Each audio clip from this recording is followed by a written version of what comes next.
You know, there's a moment that comes to some people, not everyone, but some, where something clicks, where years of feeling invisible, misunderstood, perpetually on the outside looking in, suddenly make sense. Not the comfortable kind of sense where everything gets better, but the devastating kind of sense where you realize why it's been this way all along. And the reason isn't what you thought. You thought it was them. All those people who looked past you, who didn't quite get you, who seemed to see everyone else but never really saw you. You thought if you just explained yourself better, presented yourself differently, tried harder to be understood, eventually someone would really see you. Eventually you'd feel that recognition, that sense of being truly known. But then one day, perhaps after years of this, perhaps in a moment of unusual clarity, you understand the reason you never felt seen is that you were never letting anyone see you. You were so busy performing, editing, adjusting, translating yourself into what you thought would be acceptable, that there was no actual you there to be seen. Just a carefully constructed presentation, a performance piece, a translation that lost everything essential in the translation. This is a hard thing to realize, because it means all those years of feeling unseen weren't about other people failing you. They were about you failing yourself. Not through any moral fault, not through weakness or cowardice, but through a very understandable, very human attempt to be loved by being lovable, to be accepted by being acceptable, to be seen by being the kind of person you thought others could actually see. Let me ask you something. When was the last time you showed someone who you really are? Not the curated version, not the socially appropriate version, not the version that's been translated into acceptable terms, but the actual, raw, unedited you, the you with all the strange thoughts and uncomfortable feelings and desires that don't fit the narrative. The you that's too much and not enough and contradictory and confusing even to yourself. If you're having trouble answering that question, you're starting to understand the problem, because you can't be seen if you're not showing yourself. And most of us, most of the time, aren't showing ourselves. We're showing a carefully edited version that we think will be more palatable, more lovable, more likely to be accepted. And this starts early. This starts in childhood, when you learn very quickly which parts of yourself get approval and which parts get rejection. You learn that when you're quiet, people call you good. When you're loud, they call you difficult. When you comply, you're easy. When you resist, you're stubborn. When you perform happiness, everyone relaxes. When you express sadness or anger or fear, everyone gets uncomfortable. So you learn. You learn to hide the parts that make others uncomfortable. You learn to amplify the parts that get positive responses. You learn to edit yourself in real time, constantly adjusting your presentation based on the feedback you're receiving. And you get very, very good at this. So good that you stop noticing you're doing it. So good that you forget there's anything underneath the performance. And then you grow up feeling perpetually unseen, wondering why nobody really gets you, why all your relationships feel slightly off, slightly distant, slightly less intimate than you hoped they'd be. And you think it's because you haven't found the right people yet, because you haven't explained yourself well enough, because there's something about you that's fundamentally unlovable or incomprehensible. But the truth is simpler and more painful. You can't be seen if you're hiding. And you've been hiding your whole life. Now, here's where it gets really interesting, because the hiding isn't simple. It's not like you're just putting on a mask and you know what's underneath. The hiding is so thorough, so complete, that you've hidden yourself from yourself. You don't even know anymore what's real and what's performance. You don't know which feelings are genuine and which are conditioned responses. You don't know who you'd be if you weren't constantly monitoring and adjusting and performing. This is the real revelation. When you finally understand why you never felt seen, you realize you don't even know who you are. The you that wants to be seen is buried under so many layers of adaptation and performance that even you can't access it anymore. You've been living as a translator for so long that you've forgotten the original language. And this is devastating because it means the project of being seen is much more complicated than you thought. It's not about finding the right person who will finally see you. It's about excavating yourself from under all these layers of adaptation. It's about discovering who you actually are underneath all the performance. It's about learning to stop translating yourself and just be yourself, whatever that means. But here's the problem. You don't know how to do this anymore. You've been translating for so long that direct expression feels impossible, terrifying, dangerous. Because what if the real you, the untranslated, unedited, raw you, is actually unlovable? What if all that work you did to make yourself acceptable was necessary? What if the real you is too much or not enough or wrong in some fundamental way? This is the fear that keeps the performance going. The fear that if you stop performing, if you stop editing, if you just show up as you actually are, you'll be rejected, abandoned, cast out. And maybe you will be. Maybe the people in your life are only there for the performance. Maybe they can't handle the real you. Maybe your worst fear is true. But here's what I want you to understand. The alternative, the life you're living now, is worse than rejection. Because at least rejection would be about the real you. At least then you'd know. But what you have now is acceptance of something that isn't you, love for a performance, connection with a translator rather than with the original text. And this is why you never feel truly seen, because you're not being seen. How could you be? You're not showing yourself. You're showing an adaptation, a translation, a carefully curated presentation. And people are responding to that presentation, some positively, some negatively. But none of them are responding to you because you're not there to respond to. Let me tell you what happens when you start to realize this. First, there's grief, real grief, because you've wasted years, maybe decades, performing for an audience that was never seeing you anyway. You've contorted yourself into shapes that you thought would be lovable, and all you got was love for the shapes, not for the you doing the contorting. All those relationships you thought were close, they were close to your performance, not to you. All those people you thought knew you, they knew the edited version, the translated version, the acceptable version, but they didn't know you. How could they? You weren't letting them. And this hurts.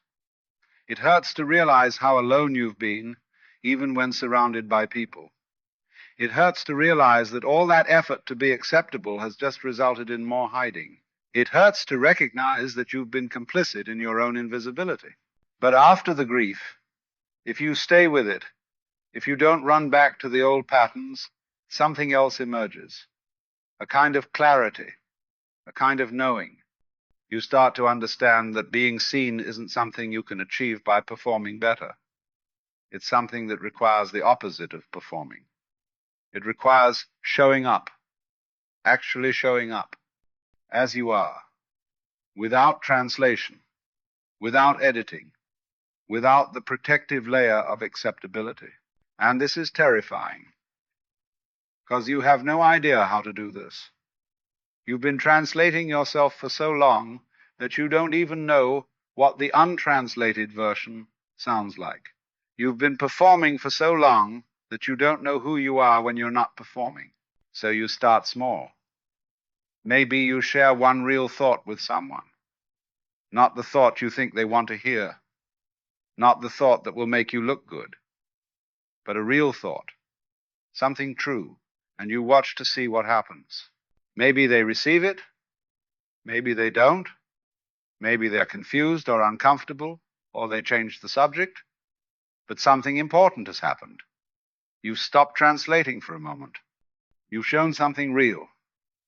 And regardless of their response, You've started the process of excavating yourself from under all those layers of adaptation. Or maybe you let yourself feel something without immediately trying to change it or fix it or make it more acceptable. You feel angry, and instead of translating it into I'm frustrated or I'm disappointed, which are more socially acceptable emotions, you just feel the anger. You let it be there. You don't perform around it. You don't apologize for it. You just let it exist. And again, something shifts because you're being real. You're being untranslated. And maybe nobody sees it but you. Maybe nobody notices, but you notice. You feel the difference between performing an acceptable emotion and actually feeling what you feel. This is the beginning of being seeable, not being seen that requires someone else who's capable of seeing, but being seeable, being actually present, being actually there, so that if someone is capable of seeing, there's something real there to see. Let me tell you something about this process.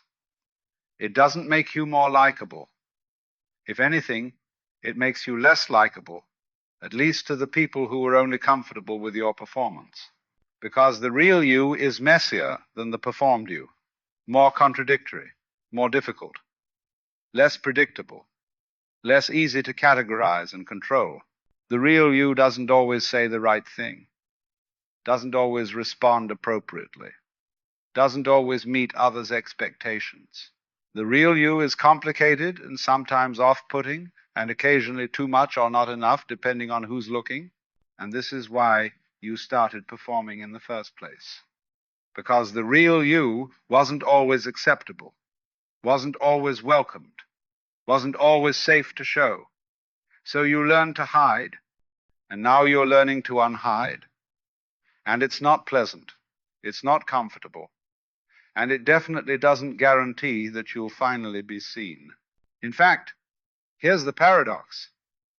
When you stop performing, when you start showing up as you actually are, you'll probably feel less seen initially, because the people in your life are used to your performance.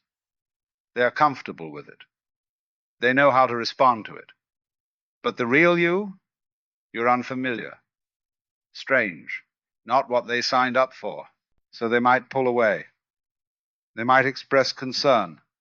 They might tell you you've changed, and not in a good way. They might try to pull you back into the old patterns, the old performance, the old familiar version of you that they were comfortable with.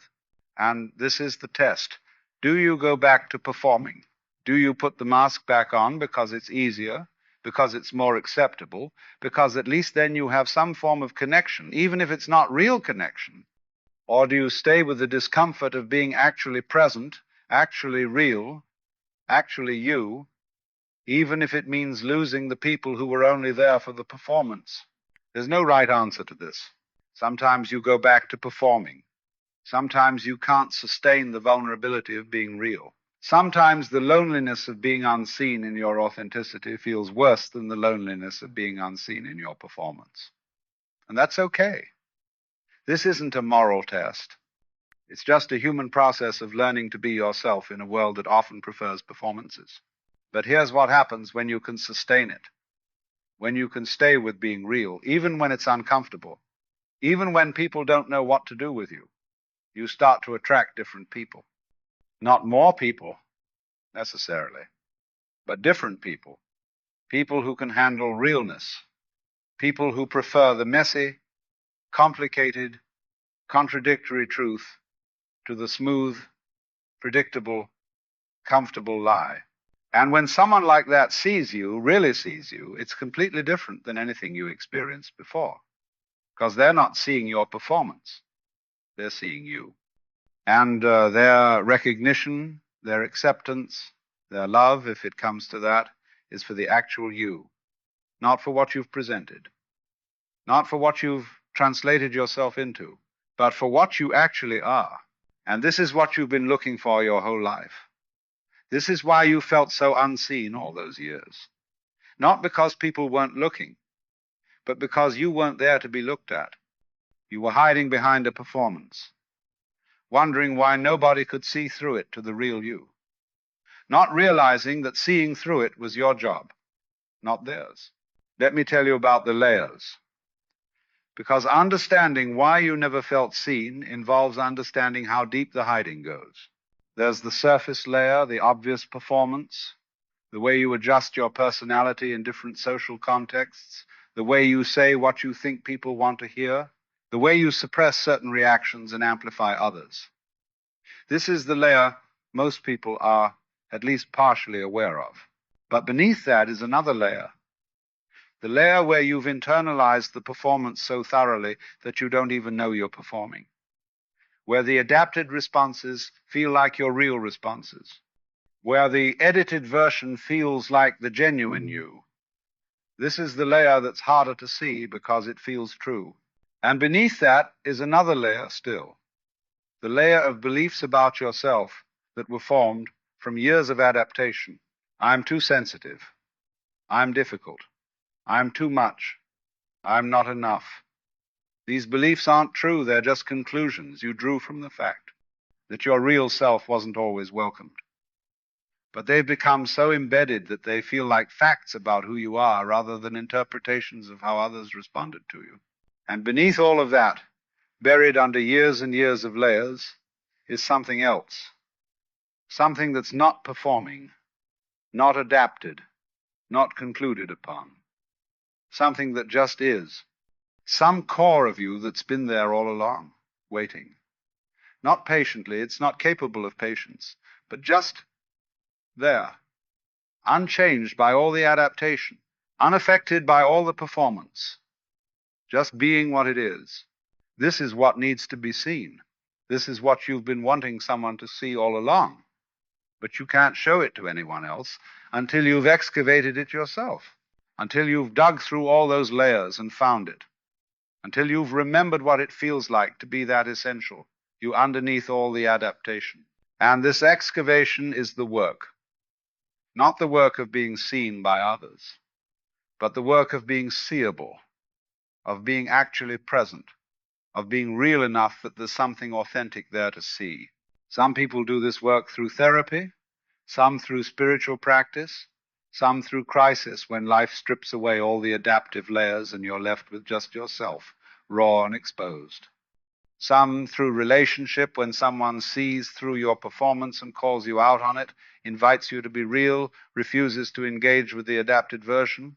However it happens, it's painful because those layers of adaptation weren't arbitrary. They were protection. They were survival strategies. They were ways of making yourself acceptable in contexts where your real self wasn't acceptable. And removing them, even when they're not serving you anymore, even when they're preventing you from being seen, feels dangerous. Because what if you were right to hide? What if the real you really is too much, or not enough, or fundamentally unacceptable? What if the performance was necessary and dropping it will result in exactly the rejection you've always feared? These are real questions. And the answer to them is maybe. Maybe you will be rejected. Maybe some people can't handle the real you. Maybe your fear has some basis in reality. But here's what's also true. The performance hasn't worked either. You've been performing your whole life, and you still feel unseen. The safety of the performance is an illusion. It's not keeping you safe from rejection, it's guaranteeing a different kind of rejection. The rejection of the real you by the real you. The abandonment of yourself by yourself. So, yes, dropping the performance might result in external rejection, but maintaining the performance guarantees internal rejection. And internal rejection is worse, because you carry it with you everywhere. It's there when you're alone. It's there when you're with others. It's there in every moment, this subtle background hum of not being yourself, not being real, not being present. When you finally understand why you never felt seen, when you realize that you've been hiding and that the hiding was your choice, even if it didn't feel like a choice, even if it felt like survival, you're faced with a decision. Do you keep hiding? Do you keep performing? Do you keep waiting for someone to magically see through all your layers to the real you? Or do you start excavating? Do you start the painful work of uncovering yourself from under all that protection? Do you start being real even though it's uncomfortable, even though it's risky, even though it might result in rejection? And here's the thing about this decision. You don't make it once. You make it over and over and over again. Every day, every conversation, every interaction. Do I translate myself into something acceptable, or do I show up as I actually am? Do I edit this feeling before expressing it, or do I let it be expressed directly? Do I perform the appropriate response, or do I give my actual response? And sometimes you'll choose the performance. Sometimes the risk will feel too high, or the context will feel too unsafe, or you just won't have the energy to be that vulnerable. And that's okay. This isn't about perfect authenticity. It's about slowly, gradually, increasing the percentage of time you're actually present versus performing. It's about the direction of movement, not about arriving at some final destination of complete transparency. But as you do this, as you increase the percentage of time you're real, something happens. You start to feel more seen. Not necessarily by others, though sometimes by others too, but definitely by yourself. You start to recognize yourself. You start to know yourself. You start to be in relationship with yourself rather than in relationship with your own performance. And this self-seeing, this self-knowing, this relationship with yourself, this changes everything. Because once you can see yourself, the desperateness of needing others to see you diminishes. You're not looking to others to validate your existence anymore. You already know you exist. You've met yourself. You're there. From this place, being seen by others becomes less necessary and more optional. Nice when it happens, but not required for your sense of being real, not required for your sense of existing, not required for your sense of being okay. And paradoxically, this is when you become truly seeable, because you're not performing anymore. You're not translating. You're not editing. You're just being. And some people will see that and some won't. But at least there's something real there to be seen or not seen. At least you're present for the possibility of real connection. Let me tell you what this looks like in practice. You're in a conversation and someone asks how you are. The old pattern would be to say fine or good or some other socially acceptable response, regardless of how you actually are. The new pattern is to pause, to check in with yourself, to notice how you actually are, and then to share that, even if it's not the expected response. I'm actually feeling kind of off today, not quite myself, or I'm struggling with something and I'm not sure how to talk about it, or honestly, I don't know. I haven't really checked in with myself. These aren't dramatic revelations. They're just true. They're just real. They're just you being actually present instead of performing presence. And the person might not know what to do with this honesty. They might quickly change the subject or reassure you that everything will be fine or look uncomfortable. But something real has happened. You've been there. You've been seeable. And that matters. Or you're feeling angry about something and the old pattern would be to suppress it or translate it into a more acceptable emotion or wait until you've processed it into something rational and calm.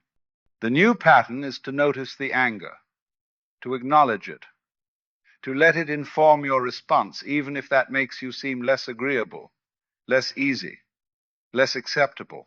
I'm actually really angry about that. Just stating it, just being real, not performing around it, not apologizing for it, not making it more palatable, just being with what is. And again, the person might not respond well. Might tell you you're overreacting or being too sensitive or need to calm down. But you've been real. You've been present. You've been seeable. And gradually, through repetition, through practice, through choosing reality over performance over and over again, you become more yourself. Not a fixed self, not a definable self, not a self that can be captured in a description or a label, but a living, breathing, changing, real presence, something authentic, something that can actually be seen because it's actually there to be seen. And here's what you'll discover. Being seen, truly seen, is both more and less than you imagined. It's more because when it happens, when someone actually meets you in your realness, it's profound, it's nourishing, it's validating in a way that all the superficial validation never was. But it's also less because it doesn't solve all your problems. It doesn't complete you. It doesn't fix the fundamental existential loneliness of being a separate consciousness. It doesn't make you immune to pain or confusion or difficulty. It's just connection, real connection, which is valuable, but which isn't magic. And sometimes you'll realize that you don't even want to be seen by certain people, that being seen would actually feel like violation with some people, that you prefer the distance of the performance with them because the intimacy of being seen would be too much or inappropriate or unsafe, and that's okay too. Being seeable doesn't mean you have to let everyone see you. It means you have the option. It means there's something real there to share, if and when you choose to share it. This is agency. This is power.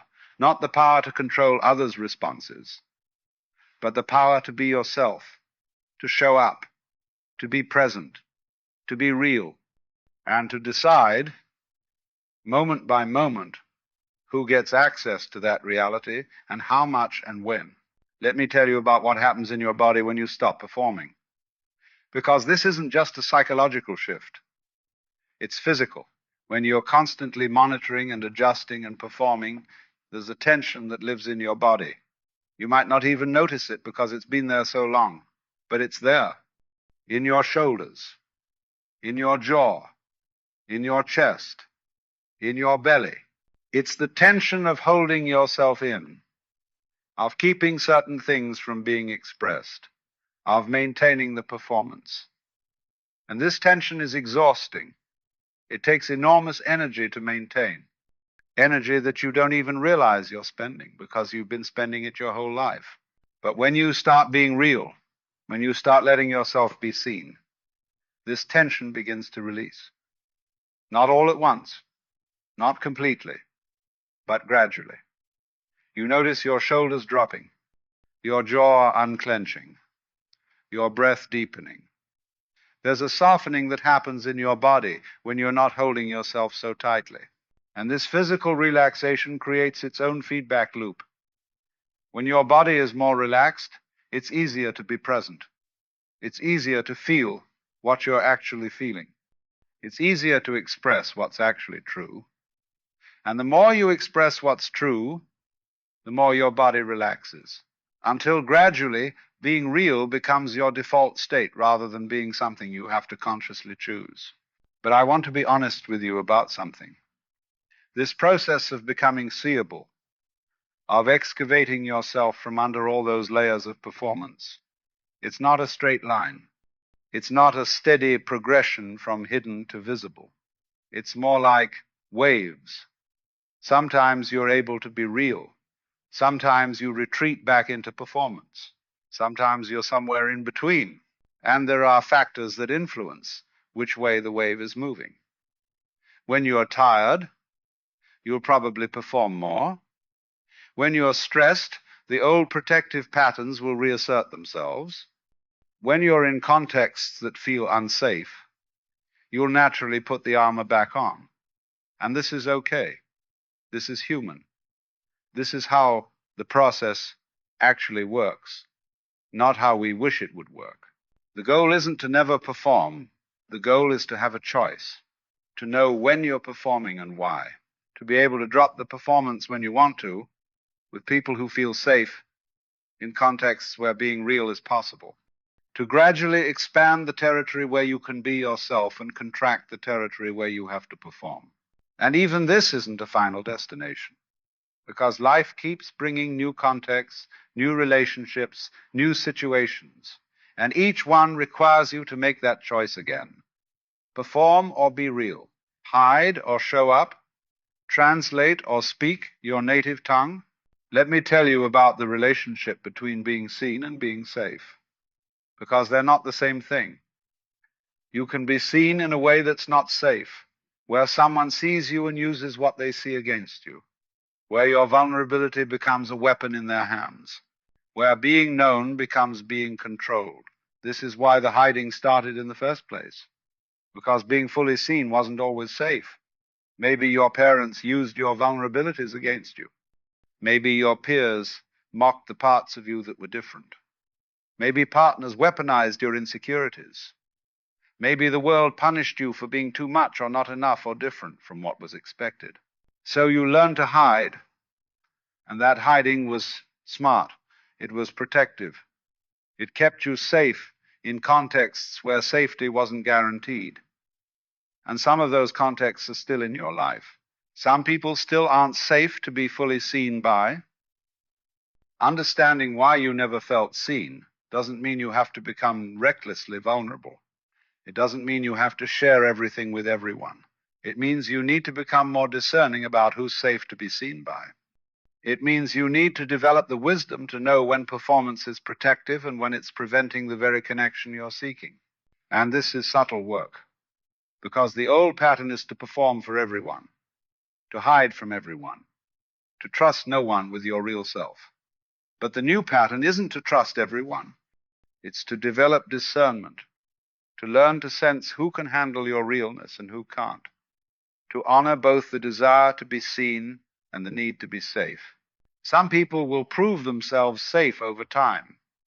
They'll show you through their responses that they can handle your realness, that they don't weaponize vulnerability, that they meet authenticity with authenticity rather than with judgment or control. These are the people you can gradually show yourself to. Other people will prove themselves unsafe.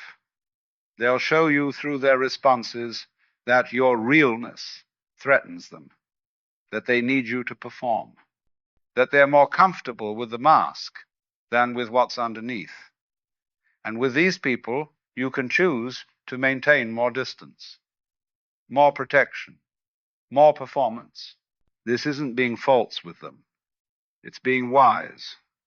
It's recognizing that not everyone deserves access to your depths, that being seeable doesn't mean being seen by everyone, that you can be authentic with yourself while still being strategic about what you share with others. Let me tell you about the difference between performing for safety and performing from habit. Because once you start to wake up to how much you've been performing, you might think you need to stop all of it. Drop all the masks. Be completely raw and unfiltered in all contexts. But this isn't wisdom. This is just swinging from one extreme to the other. Performing for safety is appropriate. It's intelligent. It's honoring the reality that not all contexts are safe for full authenticity. You probably shouldn't be completely unfiltered at work. You probably shouldn't share your deepest vulnerabilities with casual acquaintances. You probably shouldn't drop all social convention and just say whatever you're thinking in every moment. But performing from habit is different. That's when you're in a safe context with safe people and you still can't drop the mask because you've forgotten how. That's when you have the opportunity to be real, but you default to the performance because it's familiar. That's when you're hiding, not because it's protective, but because you've forgotten that you can stop hiding. Understanding why you never felt seen means learning to tell the difference. Means noticing when you're performing for good reasons and when you're just performing because it's what you've always done.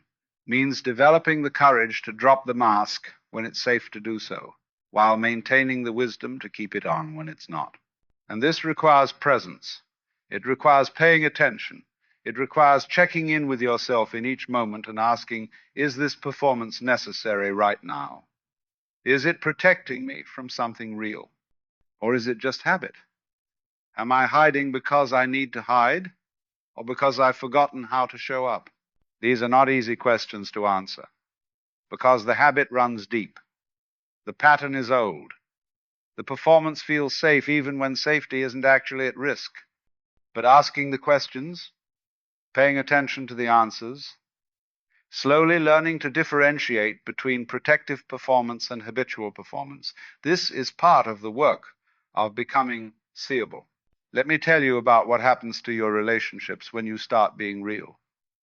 Some of them will end, not dramatically, necessarily, but they'll fade because they were built on your performance. And when the performance stops, there's nothing left to sustain them. These relationships were never about you. They were about the role you were playing. And when you stop playing that role, the relationship has no foundation. And this is sad, because you might have invested years in these relationships. You might have thought they were close. You might have believed these people knew you, but they didn't. They knew the character you were playing. And when the character disappears, they don't know what to do with the actual you. Some of them will try to pull you back. They'll say you've changed.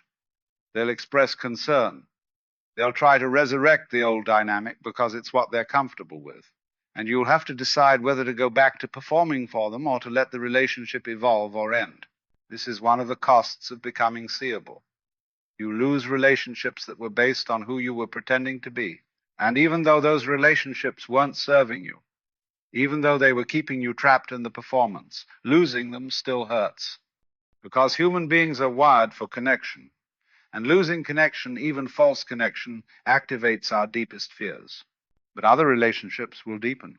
The people who are capable of meeting you in your realness will sense the shift. They'll respond to your authenticity with their own. They'll stop performing too. And suddenly, a relationship that felt surface level becomes profound. A friendship that felt adequate becomes essential.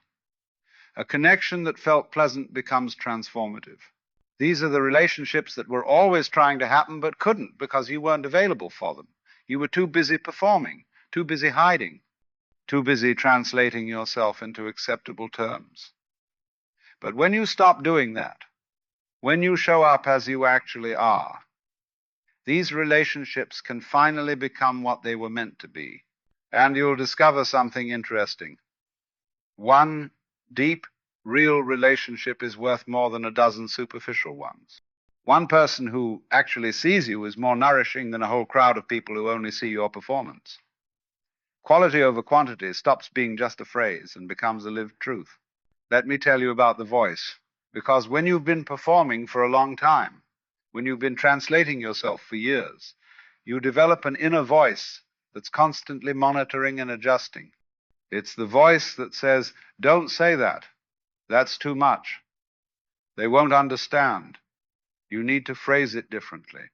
That's not. You're being too sensitive. You're overreacting. This voice isn't you. It's the internalized voice of all the people who taught you to hide. It's your parents' voice when they told you to be quiet. It's your peers' voice when they mocked you for being different. It's society's voice telling you which emotions are acceptable and which aren't. It's the collective pressure to conform, to fit in, to be normal, to be acceptable. And this voice has been running your life. It's been determining what you say and don't say, what you feel and don't feel, what you share and don't share. It's been the director of your performance, constantly telling you how to play the part. When you start to understand why you never felt seen, you start to hear this voice for what it is. Not truth, not wisdom, not protection, just conditioning. Just the accumulated messages of a lifetime of learning to hide. And once you hear it clearly, once you recognize it as not you, you can start to make a different choice. You can hear the voice say, don't say that, and say it anyway. You can hear it say, that's too much, and share it anyway. You can hear it say, they won't understand, and let them try anyway. You can start to disobey the voice, to question it, to recognize that it's not keeping you safe anymore, it's keeping you hidden. This is radical. This is revolutionary. Because that voice has been in charge for so long that disobeying it feels like jumping off a cliff. It feels dangerous. It feels like you're going to get hurt. And sometimes you will get hurt. Sometimes you'll share something and people won't respond well. Sometimes you'll be real and people will reject you. Sometimes the voice will seem to be proven right. But here's what's also true. Sometimes you'll share something and people will respond with recognition. Sometimes you'll be real and people will meet you there. Sometimes you'll drop the performance and discover that what's underneath is actually more lovable than the character you were playing. And even when people don't respond well, even when you are rejected, there's something valuable in having been real, in having shown up, in having given people the chance to see you, even if they couldn't or wouldn't. Because at least you were there. At least you tried. At least you stopped hiding long enough to find out what might happen if you showed yourself. Let me tell you about the exhaustion. Because one of the things you'll notice when you start to understand why you never felt seen is how tired you are. How much energy you've been spending on the performance. How exhausting it is to constantly monitor and adjust and translate yourself. This exhaustion is real. It's not laziness. It's not weakness. It's the natural consequence of living in a constant state of vigilance, of never being able to relax, of always being on.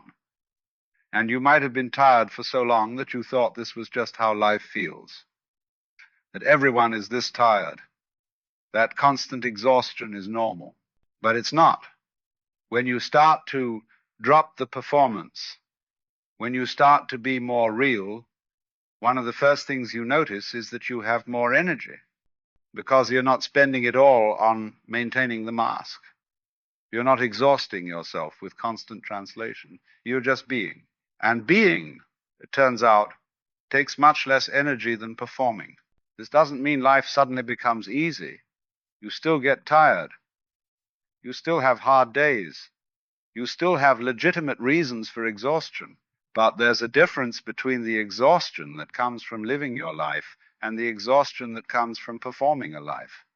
And when you stop performing, when you start being seeable, the latter kind of exhaustion begins to lift.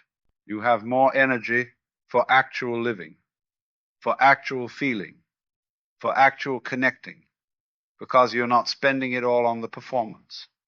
And this energy, this vitality, this aliveness, this is part of what people respond to when they finally see you, because you're actually there, actually present, actually alive in a way you weren't when you were performing.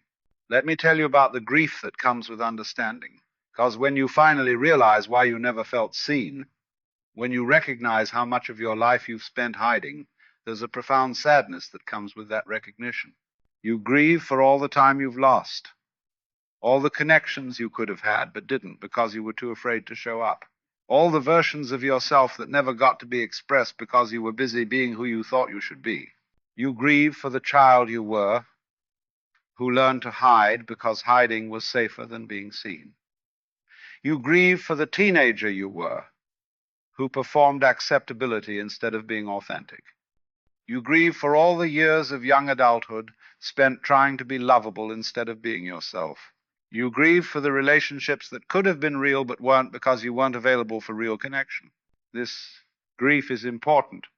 It's necessary. It's part of the process of letting go of the old pattern. You can't just decide to stop performing and immediately step into authenticity. There's a mourning period, a recognition of what's been lost, an honoring of the cost of all that hiding. And this grief can be intense because you're not just grieving what you've lost. You're grieving who you could have been if you hadn't spent your whole life hiding. You're grieving the authentic life you could have lived. You're grieving the real connections you could have had. You're grieving the self-knowledge you could have developed if you hadn't been so busy being who others needed you to be. But here's what's on the other side of this grief. Freedom.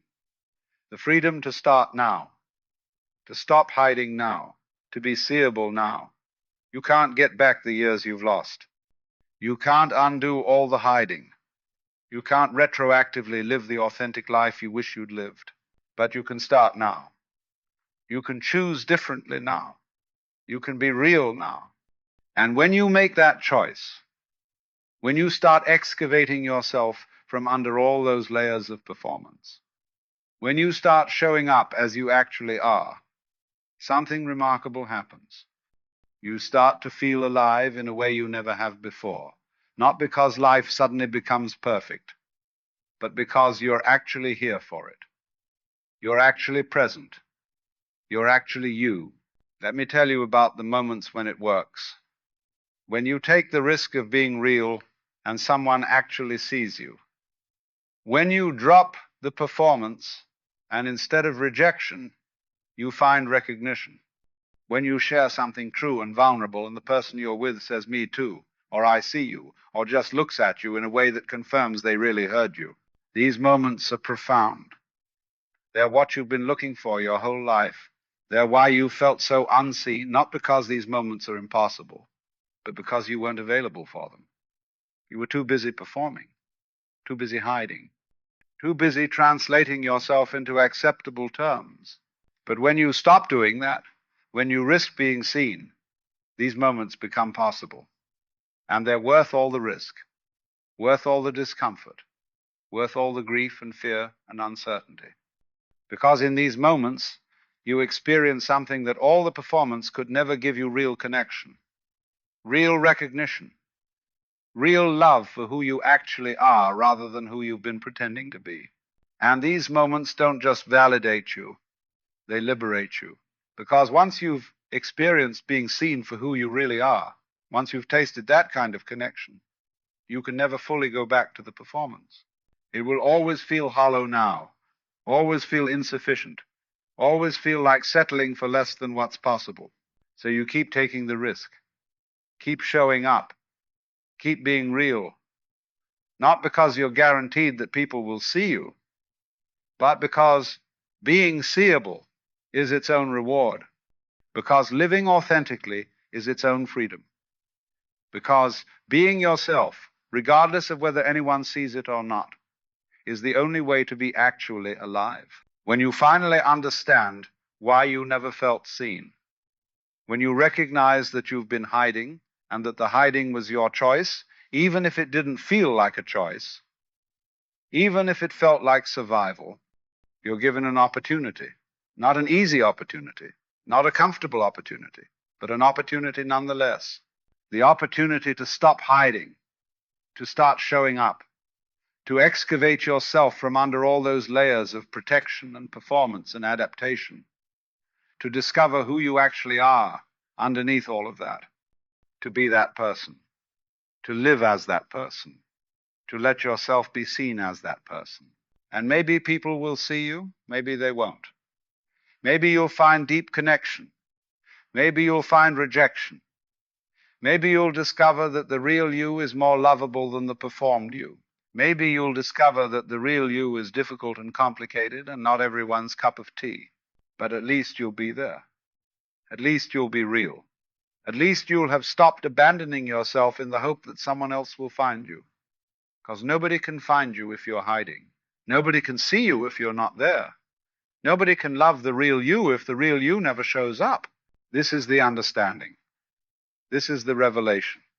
This is what it means to finally comprehend why you never felt seen. You were never there to be seen. You were always hiding, always performing, always translating yourself into something you thought would be more acceptable. And now you know, now you understand. And what you do with this understanding is up to you. You can keep hiding. You can maintain the performance. You can keep waiting for someone to magically see through all your defenses to the real you. Or you can start showing up, being present, being real, being yourself. Whoever that turns out to be, underneath all the adaptation, the choice is yours. It always was. And now, finally, you know it.